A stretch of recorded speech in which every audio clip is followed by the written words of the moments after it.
Well, hi everyone, and welcome to the Buffett and Beyond Saturday Stock Market Recap, and this is March 1st, 2025. And this week the market, well, it's looking at its worst week since last September. However, bullish divergences can form, and there's a question mark after that, if this market can put in a good up day in the next few trading days. But there are 200-day moving averages which may be tested first, and it could get a little ugly. In our weekly stock analysis video, Novo Nordisk wanted to conquer Eli Lilly, but it was the other way around. With that weight loss drug, Novo's taken a big tumble over the past 8 or 9 months, but it's still grown at a probable rate of over 20%. Are we seeing a possible buying opportunity coming in here soon? In our ETF video, our top stocks in the NASDAQ 100 portfolio, and there's about 12 of them, is up 422% over the past 5 years, while the S&P was up just 82% over this time frame. Yes, more risk, but look at the amazing return, and we also know how to mitigate that risk, which is coming soon. And let's look at the stock market. And yesterday, and I'm talking about Thursday, the market closed below that bottom band, and we don't like that, folks. That's very, very nasty.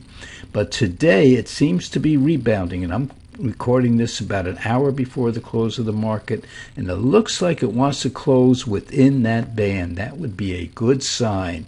We could expect a test of this low, this 58.50 again, but it would be a good sign going into the weekend. And we just heard from the White House there was almost an argument between our president, the vice president, and the president of the Ukraine. So that's what sent the market down after it had a nice gain going for it, but we're closing right at this point here. You can't get any closer than that, folks. And down here, we still have this intermediate term indicator pointing down, but it's getting oversold.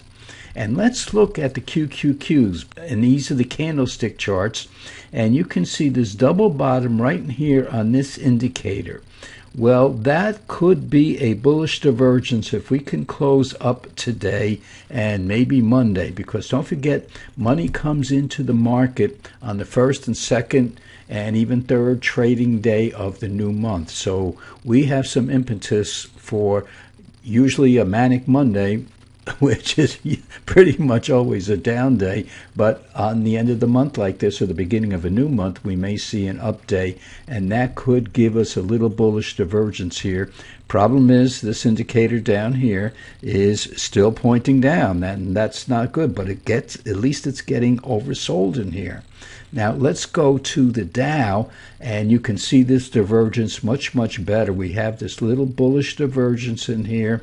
We have a lower low in the market, so we have this line going down, this line going up, but we have this 20 or 200-day moving average down here. Let's go back to the QQQs, which is the NASDAQ 100. And you can see this 200-day moving average right down here. Boy, this market might want to test that, and that's what we have to be careful of.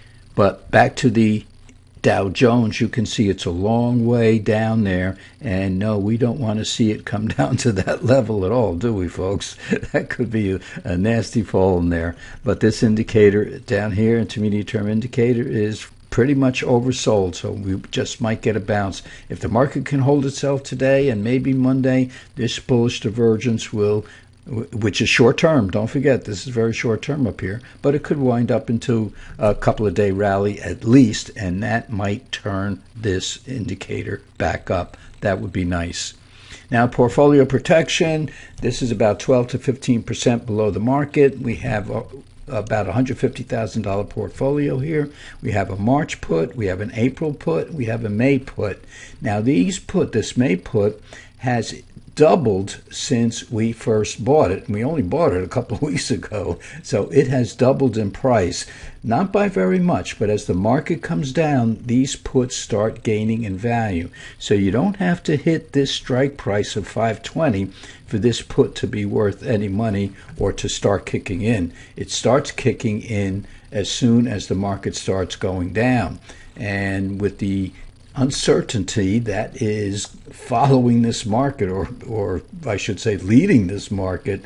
The uncertainty is just driving the market down, and these puts are gaining in value. That's very, very nice. Now, when I say double, it only went up about $200 per put, but we bought it at about $2, and now it's up to 4 something. So that's very, very nice. And I just want to let you know that these puts start going up as soon as the market starts going down. And then from 520 on down, we're totally protected, depending on the stocks that we have in our portfolio. But if it mimics the S&P 500, we're protected. And from the professional subscription, how do we get the money to pay for those puts? Well, we sold a cover call on Palantir just after the jump in this stock to brand new highs. And this stock was taken from us at 103, where we set our short call or covered call on this stock. Then we had it taken from us because the stock kept going up. But with this market decline, we were able to buy back Palantir at $90.10. So the call gave us $445 per contract, and we did one contract. Plus, we lowered the cost on that 100 shares from the 103 we sold it for and the $90 that we brought it back for. So there's another $1,300 in there to our credit, plus the 445. So now we have plenty of money for put positions heading into summer, and now certainly through the summer. So we're good on buying put protection here, and we might as well use it to make sure we have those puts in place. So, folks, we had a terrible week this week, but our portfolios are fairly protected. We could still see some downside losses if the market continues down, but we're hoping that those bullish divergences will kick in, and then we can at least get a few days rally, and we just will keep buying those puts so we can sleep at night. So, folks, aside from the down week we just had, you go out, you take your mind off the market, be with your loved ones, be with your family, go out for a walk, stay safe, and folks, we'll see you right back here in a couple of days.